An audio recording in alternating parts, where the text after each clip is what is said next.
ഈശോയ്ക്കും അമ്മ മാതാവിനും കോടാനുകോടി നന്ദി ഇവിടെ വന്ന് സാക്ഷ്യം പറയാൻ വേണ്ടി അനുഗ്രഹിച്ചതിന്. എൻ്റെ പേര് സുബി രാജ്. ഞാൻ അടൂർ പത്തനംതിട്ട ജില്ലയിൽ നിന്നാണ് വരുന്നത്. ഇതെൻ്റെ ഹസ്ബൻഡാണ് റിജു. ഞാൻ ആദ്യമായി ഉടമ്പടി എടുത്തത് 31 ഒക്ടോബർ 2023 അതിലൊരു നിയോഗമായിരുന്നു. ഞങ്ങളുടെ പുതിയൊരു വാഹനവുമായി ബന്ധപ്പെട്ട ഒരു കേസ് കൺസ്യൂമർ കോർട്ടിലുണ്ടായിരുന്നു. അപ്പോൾ അത് ഞങ്ങൾക്ക് അനുകൂലമായിട്ട് വരണം എന്നുള്ളത്. അതിൻ്റെ ഡീറ്റെയിൽസിനെ പറ്റിയിട്ട് ഹസ്ബൻഡ് പറയും. 2023 എൻ്റെ ഒരു കൺസ്യൂമർ കേസ് ഉണ്ടായിരുന്നു. അതായത് ഒരു പുതിയ വാഹനം എടുത്തുമായി ബന്ധപ്പെട്ടതായിരുന്നു.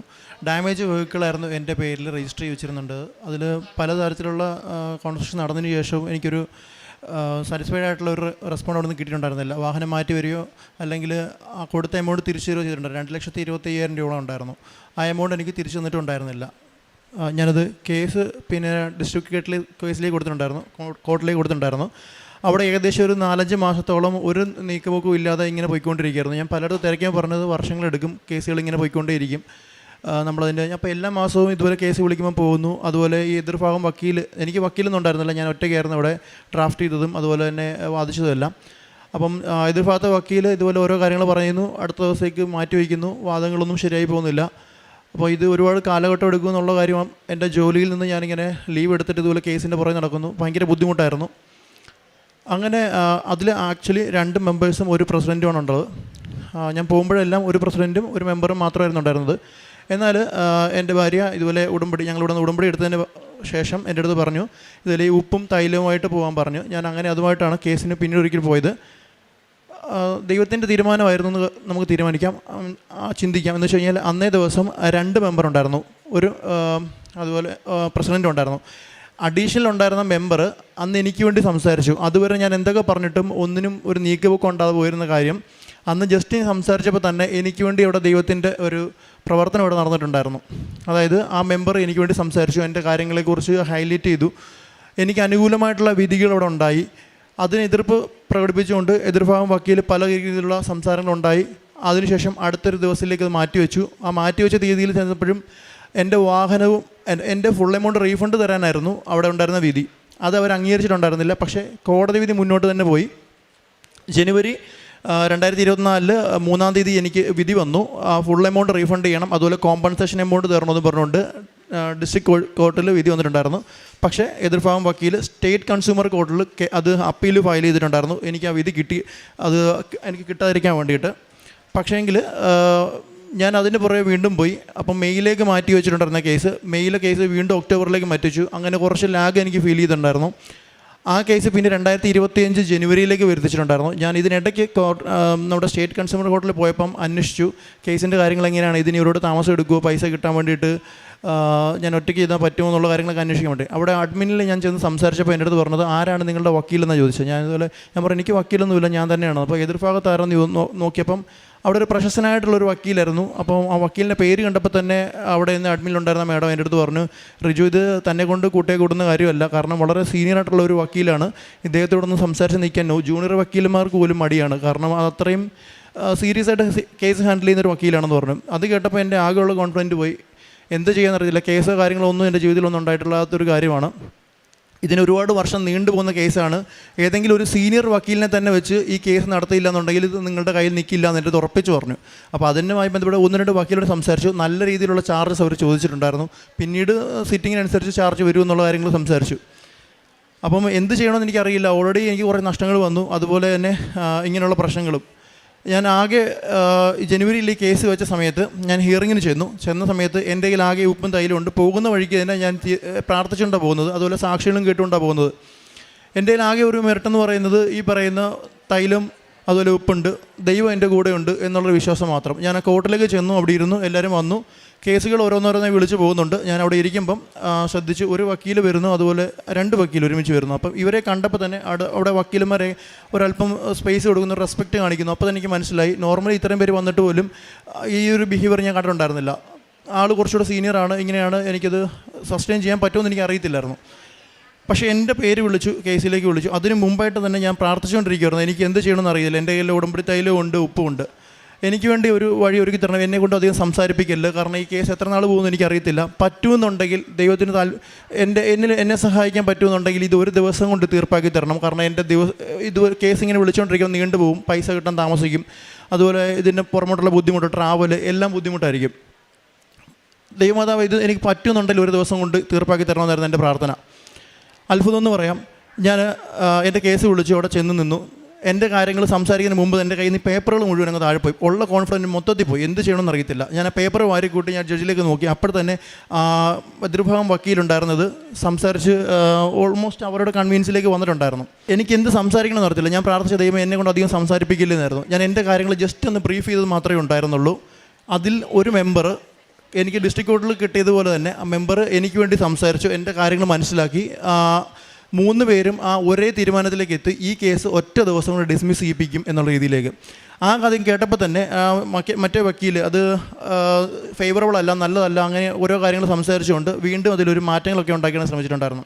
ഫൈനലി ആ ജഡ്ജ് പറഞ്ഞു, ഈ കേസിന് മുന്നോട്ട് പോവുകയാണെന്നുണ്ടെങ്കിൽ ഇദ്ദേഹത്തിന് വിത്ത് കോമ്പൻസേഷൻ അഡീഷണൽ ഞാൻ ഇഷ്യൂ ചെയ്യുമെന്ന് പറഞ്ഞു. ലാസ്റ്റ് നിവൃത്തികേട് കൊണ്ട് കേസ് ഡിസ്മിസ് ചെയ്യാമെന്നും 20,000 രൂപ എനിക്ക് അഡീഷണൽ കോമ്പൻസേഷൻ, നോർമലി എനിക്ക് ഉണ്ടായിരുന്ന 2,25,000 പ്ലസ് 10% per annum ഇൻട്രസ്റ്റും എല്ലാം ഉണ്ടായിരുന്നു. അതിനൊപ്പം അഡീഷണലി സ്റ്റേറ്റിലേക്ക് വന്നതിനോട് 20,000 കൂടി അഡീഷണൽ ഇടുമെന്നായിരുന്നു പറഞ്ഞിരുന്നത്. അന്ന് ഞാൻ ആ ജീവിതത്തിൽ ആദ്യമായിട്ട് പഠിച്ചൊരു പാഠം എന്ന് വെച്ച് കഴിഞ്ഞാൽ, ഇടയ്ക്ക് വെച്ച് ഒന്ന് സംസാരിച്ചു. ദൈവിക കാര്യങ്ങൾ നടക്കുന്ന സമയത്ത് നമ്മൾ കൂടുതൽ എഫർട്ട് ഇടാൻ പാടില്ല. നമ്മൾ ആകെ ചെയ്യേണ്ട കാര്യം പ്രാർത്ഥിക്കുക എന്നുള്ള കാര്യം മാത്രമായിരുന്നു. അത് പലതവണ എനിക്ക് എൻ്റെ ജീവിതത്തിൽ പിന്നീട് എനിക്ക് ഉണ്ടായിട്ടുണ്ടായിരുന്നു. ഇതിനിടയ്ക്ക് വെച്ചിട്ട് ഞാൻ ജഡ്ജിലേക്ക് നോക്കിയൊരു സമയത്ത് എൻ്റെ മനസ്സിലേക്ക് വന്നത് മാതാവ് അവിടെ ഉണ്ടെന്നൊരു ഫീൽ എനിക്കവിടെ കിട്ടി. മാതാവിനെ ജഡ്ജിമാരുടെ പുറകിലായിട്ട് ആ ഒരു ഭിത്തിയിൽ എനിക്ക് അവിടെ ആ ഒരു ഏരിയയിൽ മാതാവിൻ്റെ പ്രസൻസ് എനിക്ക് ഫീൽ ചെയ്തിട്ടുണ്ടായിരുന്നു. അതായിരുന്നു എൻ്റെ ആകെ ഉണ്ടായിരുന്ന ധൈര്യം എന്ന് പറഞ്ഞാൽ. ഈ വിധി വരുന്നതിന് മുമ്പ് ഉണ്ടായിരുന്ന ആകെ ഒരു ധൈര്യം എനിക്കത് മാത്രമായിരുന്നു. പക്ഷേ എനിക്ക് വേണ്ടി അവിടെ സംസാരിപ്പിച്ചതും ആ കാര്യങ്ങൾ ഒറ്റ ദിവസം കൊണ്ട് ഡിസ്മിസ് ആക്കിയതും എനിക്കിത് ഭയങ്കര അത്ഭുതമായിട്ട് തോന്നി. കാരണം വർഷങ്ങൾ നീണ്ടു പോകുന്ന അവിടെ എക്സ്പീരിയൻസ് ആയിട്ടുള്ള പല ആൾക്കാരും എൻ്റെ അടുത്ത് പറഞ്ഞ കേസാണ് ഒറ്റ ദിവസം കൊണ്ട് ആ ഡിസ്മിസ് ആക്കി എൻ്റെ ആ ഒരു എനിക്ക് ആ ഫുൾ എമൗണ്ടും കോമ്പൻസേഷനും ഇഷ്യൂ ചെയ്തത്. അപ്പോൾ ഞാൻ പറഞ്ഞു തന്നത്, ഇടയ്ക്ക് വെച്ച് ഞാൻ ഇൻട്രാപ്റ്റ് ചെയ്യുന്നത് വെച്ച് കഴിഞ്ഞാൽ 20,000 എനിക്ക് അഡീഷണൽ കോസ്റ്റ് അവിടെ പറഞ്ഞ സമയത്ത്, അതിനുശേഷം ഈ വക്കീലിനോട് കുറേ സംസാരിച്ച് അവർ പറഞ്ഞു എൻ്റെ ഇൻട്രസ്റ്റുകളെല്ലാം ഒഴിവാക്കിക്കൊണ്ട് ചാർജസ് എല്ലാം ഒഴിവാക്കി കൊടുക്കണം. അങ്ങനെ ഒരു നെഗോസിയേഷൻ അവിടെ നടന്നിട്ടുണ്ടായിരുന്നു. അപ്പോൾ ഞാൻ സത്യം പറഞ്ഞാൽ ഒന്നും മിണ്ടേണ്ട ആവശ്യം ഉണ്ടായിരുന്നില്ല. കാരണം എനിക്ക് വേണ്ടി മാതാവ് ഇവിടെ പ്രവർത്തിക്കുന്നുണ്ടായിരുന്നു. അത് അവർ കൺവിൻസ് ചെയ്തൊരു 15 രൂപയിലേക്ക് അഡീഷണൽ കോമ്പൻസേഷൻ പറഞ്ഞു. പിന്നീട് ഇങ്ങനെ ആലോചിച്ചിരുന്നപ്പം ഞാൻ ഒരു അബദ്ധം കാണിച്ചു. ഞാൻ സംസാരിച്ചു, എനിക്കിതുപോലെ എക്സ്പെൻസും കാര്യങ്ങളൊക്കെ വന്നിട്ടുണ്ടായിരുന്നു, അപ്പോൾ അധികം കുറയ്ക്കല്ലേ എന്നൊരു രീതിയിൽ ഞാനൊരു മണ്ടത്തരം കാണിച്ചു. ഞങ്ങൾ സംസാരിച്ചു. അതിൻ്റെ ബേസിസിൽ അത് വീണ്ടും എമൗണ്ട് കുറഞ്ഞു. അതായത് അങ്ങനെ സംസാരിച്ചതിൻ്റെ പേരിൽ 15 എന്നുള്ളത് 10 ആയി. പിന്നെ ഞാൻ എന്തോ പറയാമെന്ന് പിന്നെ അത് 7.5 ആക്കും എന്നൊക്കെ പറഞ്ഞാൽ മിണ്ടിയില്ല. പിന്നീട് എനിക്ക് മനസ്സിലായി ഞാനത് സംസാരിക്കും തോറും ബുദ്ധിമുട്ടാവുള്ളൂ. കാരണം ദൈവം ഇടപെട്ട ഒരു കാര്യത്തിൽ എനിക്കൊന്നും ചെയ്യാനില്ല, പ്രാർത്ഥിക്കുക മാത്രമേ ചെയ്യാനുള്ളൂ. ഞാനത് വിട്ടു. അപ്പം അഡീഷണൽ വന്ന കോസ്റ്റ് അവിടെ എനിക്ക് 5,000 ആയിരുന്നു ഉണ്ടായിരുന്നത്. പക്ഷേ എങ്കിൽ എൻ്റെ അതുവരെയുള്ള ഫുൾ 10% ഇൻട്രസ്റ്റ് കോസ്റ്റ് എല്ലാം ചേർത്ത് എനിക്ക് 2,25,000 രൂപ ചിലവായാലും 3 ലക്ഷം രൂപയോളം എനിക്ക് കോമ്പൻസേഷൻ ഉൾപ്പെടെ എനിക്ക് അവിടുന്ന് വിധി കിട്ടി. ഞാൻ അതുമായിട്ട് മടങ്ങി. ഞാൻ വളരെ എനിക്ക് എന്ത് ചെയ്യണമെന്ന് അറിയില്ല. കാരണം ഡിസ്ട്രിക്റ്റിൽ തന്നെ ഇത്രയും മാസങ്ങൾ നടന്ന കേസ് സ്റ്റേറ്റിലേക്ക് വരുമ്പോൾ വർഷങ്ങൾ പോകുമെന്നുള്ള ചിന്തയിലാണ് ഞാൻ വന്നത്. എനിക്ക് ഒറ്റ ദിവസം കൊണ്ട് ഒരു ബുദ്ധിമുട്ടുമില്ലാതെ മാതാവ് എനിക്ക് എൻ്റെ ഫുൾ എമൗണ്ട് എനിക്ക് തിരിച്ചു തന്നിട്ടുണ്ടായിരുന്നു. അപ്പോൾ എനിക്കത് പറയാൻ അതിനുശേഷം ഞാൻ ഭയങ്കര ഒരു കോൺഫിഡൻ്റ് ആണ്. എനിക്ക് എന്ത് കാര്യത്തിനും അതിനുശേഷം എനിക്കൊരു ജോലിയുടെ കാര്യത്തിന് വേണ്ടിയിട്ട് ഞാൻ ഇതുവരെ പോയി 3 തരത്തിൽ ഇൻ്റർവ്യൂസ് ഉണ്ടായിരുന്നു. ഇതെങ്ങനെ പാസ്സാവുമെന്ന് എനിക്കറിയാം. ഞാൻ ആഗ്രഹിച്ചതാണ് ഇതിനടുത്ത് ജോലിക്ക് കയറണം എന്നുള്ള കാര്യത്തിൽ. ആദ്യത്തെ തരത്തിൽ പാസ്സായപ്പോൾ ഞാൻ ഇതുപോലെ തന്നെ പിന്നെ എണ്ണയും ഉപ്പുമായിട്ടാണ് പോയത്. 2ാമത്തെ തലത്തിലേക്ക് കുറച്ച് ടഫാണ്. അപ്പം അത് പാസ്സാവുന്നുള്ള എനിക്ക് ഗ്യാരണ്ടിയുള്ള കാര്യമൊന്നുമില്ല. അതുപോലെ ഞാൻ ഇതുപോലെ തന്നെ സാക്ഷ്യവും കണ്ടുകൊണ്ട് ഈ ഉടമ്പടി തൈലമായിട്ടാണ് പോയത്. എന്നെ നല്ല കംഫോർട്ടാക്കിക്കൊണ്ടാണ് എൻ്റെ അടുത്ത് ഇൻ്റർവ്യൂ ചോദിച്ച കാര്യങ്ങളും സംസാരിച്ച കാര്യങ്ങളും ഒരു ബുദ്ധിമുട്ടും ഇല്ലാതെ എനിക്ക് ആ ഇൻ്റർവ്യൂ പാസ്സാൻ പറ്റി. പിന്നെ 3rd സ്റ്റേജ് സ്റ്റേറ്റ് ലെവലിലുള്ള ഒരു പിന്നെ ഇൻ്റർവ്യൂ ആയിരുന്നു. ആ ഇൻ്റർവ്യൂവിന് എനിക്ക് പോകാൻ പറ്റി. അവിടെയും ഇതുപോലെ തന്നെ കുറേ എനിക്ക് പേടിയുണ്ടായിരുന്നു. പക്ഷേ അകത്ത് പോയി സംസാരിച്ച് കഴിഞ്ഞപ്പോൾ എന്നെ കംഫോർട്ടായിക്കൊണ്ട് എനിക്ക് ആ ജോലി അത്ഭുതം എന്നുള്ള രീതിയിൽ എനിക്ക് കിട്ടിയിട്ടുണ്ടായിരുന്നു. ജോലിയിൽ കയറിയ സമയത്ത് പിന്നെയും ബുദ്ധിമുട്ടുകളുണ്ടാവും. കാരണം ട്രെയിനിങ് കഴിഞ്ഞ് എനിക്കൊരു ലൊക്കേഷൻ തരുന്ന സമയത്ത് അവിടെ വളരെ ഡൗൺ ആയിട്ടിരിക്കുന്ന സിറ്റുവേഷനാണ്. അത് എങ്ങനെയെങ്കിലും അപ്പ് ചെയ്യണം എന്നുള്ളതാണ് എൻ്റെ അടുത്ത് പറഞ്ഞിരുന്നത്. എന്നിലൊരു കോൺഫിഡൻറ്റ് അവർ ട്രെയിനിങ് കഴിഞ്ഞപ്പോൾ തന്നെ ഉണ്ടായിരുന്നു. കൊണ്ടുവരുന്നൊരു ഉണ്ടെന്നൊക്കെ എന്നോട് പറഞ്ഞായിരുന്നു. ഞാൻ ദൈവത്തോട് പ്രാർത്ഥിച്ചു, എന്നോട് അവർ വിശ്വാസം തന്നിട്ടുണ്ട്, എനിക്ക് അങ്ങയുടെ വിശ്വാസമുള്ളത്, എനിക്ക് എന്തെങ്കിലും ചെയ്യാൻ പറ്റുമെന്നുണ്ടെങ്കിൽ അത് ചെയ്ത് കാണിച്ചു കൊടുക്കണമെന്ന് പറഞ്ഞു. ഫസ്റ്റ് മാസം തന്നെ എനിക്ക് നവംബർ 24 തന്നെ ഞാൻ ചാർജ് എടുക്കുന്നത്. 6 ദിവസം കൊണ്ട് തന്നെ 3 ടൈംസ് ബെറ്ററായിട്ട് പെർഫോമൻസ് എനിക്കിവിടെ കൊണ്ടുവരാൻ പറ്റിയിട്ടുണ്ടായിരുന്നു. അതുപോലെ തന്നെ നെക്സ്റ്റ് മന്തിലേക്ക് എനിക്ക് 36th പൊസിഷനിൽ നിന്ന് എൻ്റെ ആ ഒരു ലൊക്കേഷൻ എനിക്ക് 9th പൊസിഷനിലേക്ക് കൊണ്ടുവരാൻ പറ്റിയിട്ടുണ്ടായിരുന്നു. അത് വളരെ രീതിയിൽ ഹൈലൈറ്റ് ആവുകയും പിന്നെ അത് ഓരോരുത്തരും എന്നെ അപ്രിസിയേറ്റ് ചെയ്തിട്ടുണ്ടായിരുന്നു കമ്പനിയിൽ തന്നെ. അപ്പോൾ ഇതൊക്കെ എൻ്റെ ബുദ്ധിമുട്ടല്ല, തടസ്സങ്ങളും ബുദ്ധിമുട്ടും ഉണ്ടാകുന്ന സമയത്ത് ഞാൻ എല്ലാ ദിവസവും അതുപോലെ തന്നെ പ്രാർത്ഥനയുടെ കാര്യം പറയുകയാണെങ്കിൽ എനിക്ക് ദൈവവിശ്വാസം ഉണ്ടെങ്കിലും രാവിലെയും വൈകിട്ടുള്ള പ്രാർത്ഥനയോ കാര്യങ്ങളൊന്നും എനിക്ക് പണ്ടുണ്ടായിരുന്നില്ല. ഈ ഉടമ്പടിയിലേക്ക് വന്നതിന് 30 വയസ്സുണ്ട്. ഇതിനിടയ്ക്ക് ഈ ഉടമ്പടിയിലേക്ക് വന്നതിന് ശേഷം മാത്രമാണ് ഞാൻ ദിവസവും രാത്രിയിലും അതുപോലെ രാവിലെയും പ്രാർത്ഥിക്കാൻ തുടങ്ങിയത്. അതിൻ്റേതായ അനുഭവങ്ങളെന്ന് പറയുമ്പം എവിടെ എന്ത് ബുദ്ധിമുട്ടുണ്ടെങ്കിലും എനിക്ക് ഒരിടത്തും അധികം തടസ്സപ്പെടേണ്ടി വന്നിട്ടില്ല. എൻ്റെ പ്രശ്നങ്ങളെല്ലാം എനിക്ക് പരിഹരിച്ച് അവിടെ കിട്ടിയിട്ടുണ്ട്. ഞാൻ ഇതിന് മുമ്പ് ഒരു സാക്ഷ്യമോ അല്ലെങ്കിൽ മറ്റൊരു കാര്യത്തിലോ ഞാനിങ്ങനെ സംസാരിച്ചിട്ടുമില്ല, പറഞ്ഞിട്ടുമില്ല. ഫസ്റ്റ് ടൈം എൻ്റെ ജീവിതത്തിൽ ഞാൻ ഇതുപോലെ ഒരു സാക്ഷ്യം പറയാൻ എനിക്ക് അറിയില്ല. ഇങ്ങനെ ഒരു സിറ്റുവേഷൻ എനിക്ക് ഉണ്ടാവുമെന്ന് പോയി ഞാൻ മുമ്പ് ചിന്തിച്ചിട്ട് പോലും ഉണ്ടായിരുന്നില്ല.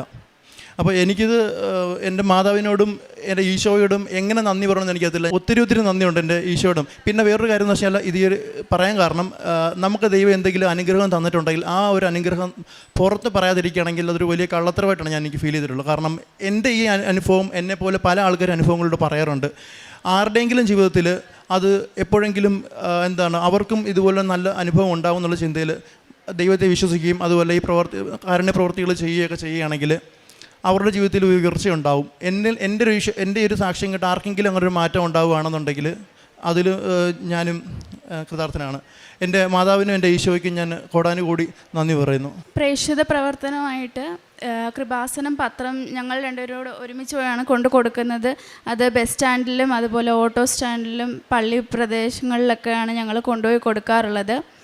പിന്നെ കാരുണ്യ പ്രവർത്തികളായിട്ട് ഞങ്ങൾ ചെയ്യുന്നത് ഓർഫനേജിൽ പോയി അവിടെയുള്ളവരെ കാണും, അതുപോലെ അവരോട് കുറച്ച് നേരം സംസാരിക്കുകയും പിന്നെ ഞങ്ങളെക്കൊണ്ടാകുന്ന വിധത്തിൽ പൈസ കൊടുത്ത് ഹെൽപ്പ് ചെയ്യും, ഫുഡ് വാങ്ങിച്ചു കൊടുക്കുകയൊക്കെ ചെയ്യാറുണ്ട്.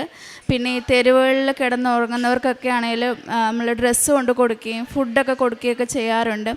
ആത്മീയമായിട്ട് ഞങ്ങളുടെ ജീവിതത്തിൽ വന്ന വളർച്ച എന്ന് വെച്ചാൽ ഉടമ്പടി എടുക്കുന്നതിന് മുന്നേ ഞങ്ങൾക്ക് എല്ലാ ദിവസവും കുടുംബ പ്രാർത്ഥനയോ അതുപോലെ നേരത്തെ പള്ളിയിൽ പോവുക അങ്ങനത്തെ ഒന്നും ഇല്ലായിരുന്നു. പക്ഷെ ഉടമ്പടിയിൽ വന്നതിന് ശേഷം ഞങ്ങൾ എല്ലാ ദിവസവും മുടങ്ങാതെ കുടുംബ പ്രാർത്ഥന ചെയ്യാറുണ്ട്, അതുപോലെ തന്നെ പള്ളിയിൽ മുടങ്ങാതെ പോവാറുണ്ട്.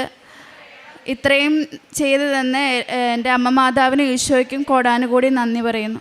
ജോബിൻ്റെ പുസ്തകത്തിൽ നിന്ന് 8-ാം അധ്യായം 5-ാം തിരുവചനം: നീ ദൈവത്തെ അന്വേഷിക്കുകയും സർവശക്തനോട് കേണപേക്ഷിക്കുകയും ചെയ്താൽ നീ നിർമ്മലനും നീതിനിഷ്ഠനുമാണെങ്കിൽ അവിടുന്ന് നിശ്ചയമായും നിനക്ക് വേണ്ടി ഉണർന്നെഴുന്നേൽക്കും. സുബി, റിജു എന്ന ഈ ദമ്പതികൾ ഇവിടെ വന്ന് അവരുടെ പ്രത്യക്ഷീകരണ സാക്ഷ്യം ഏറ്റുപറയുന്നത് ഒരു വലിയ സങ്കടത്തിൽ നിന്ന്, ഒരു വലിയ പ്രതികൂല സാഹചര്യങ്ങളിൽ നിന്ന്, ജയിലിൽ അടയ്ക്കപ്പെടേണ്ട ഒരു വലിയ സാഹചര്യത്തിൽ നിന്ന് പരിശുദ്ധ അമ്മയുടെ മാധ്യസ്ഥം വഴി റിജു എന്ന സഹോദരൻ വളരെ ആത്മാർത്ഥമായി പരിശുദ്ധ അമ്മയോട് മാധ്യസ്ഥം അപേക്ഷിച്ചതിൻ്റെ ഫലമായി ദൈവം അവരുടെ ഭാഗത്തു നിന്ന് വാദിച്ചു എന്ന് സാക്ഷ്യപ്പെടുത്താനാണ്. റിജു ഒരു റെപ്യൂട്ടഡ് ബാങ്കിൻ്റെ ക്രെഡിറ്റ് കാർഡ് ബാങ്ക് റിലേഷൻഷിപ്പ് മാനേജറാണ്. അത്രയും വലിയ ഉത്തരവാദിത്വമുള്ള ഒരു വ്യക്തിക്ക് ഒരു കോർട്ട് കേസ് നേരിടേണ്ടി വന്നപ്പോൾ അദ്ദേഹത്തിന് വക്കീലില്ലായിരുന്നു. എൻ്റെ ദൈവം തന്നെയാണ്, എൻ്റെ പരിശുദ്ധ അമ്മയാണ് എനിക്ക് വേണ്ടി വാദിക്കാനുള്ളത് എന്ന് പറഞ്ഞുള്ള ഒരു വലിയ ഉത്തമമായ ഉത്തരവാദിത്വത്തോടും ഉത്തമമായ ധൈര്യത്തോടു കൂടിയാണ് അദ്ദേഹം കോർട്ടിലേക്കും പ്രതിക്കൂട്ടിലേക്കും കയറിയത്. ഒരുപാട് അലിഗേഷൻസ് അയാളുടെ പേരിൽ വന്നെങ്കിലും അതിലൊന്നും പതറാതെ അവസാനത്തെ മിനിറ്റിൽ പോലും വളരെ പ്രശസ്തനായൊരു വക്കീൽ വന്ന് ഒപ്പോണൻ്റ് പാർട്ടിക്ക് വേണ്ടി വാദിക്കുമ്പോഴും അദ്ദേഹത്തിന് മനസ്സിലായത് ഞാൻ കൈവിട്ടു പോയി, പക്ഷേ പരിശുദ്ധ അമ്മ എന്നെ എനിക്ക് വേണ്ടി വാദിക്കുമെന്നുള്ള ഒരു വലിയ നിലപാടിൽ അദ്ദേഹത്തിന് ഉറച്ചു നിൽക്കാൻ സാധിച്ചു. ദൈവം ഞാൻ ആരാണെന്നാണ് നിങ്ങൾ പറയുന്നതെന്ന് ചോദിക്കുമ്പോൾ നാം ഏറ്റുപറയുന്ന ഉത്തരത്തിലാണ് ഈശോ നമുക്ക് മാർക്ക് തരുന്നതെന്ന് റിജുക്ക് മനസ്സിലായി.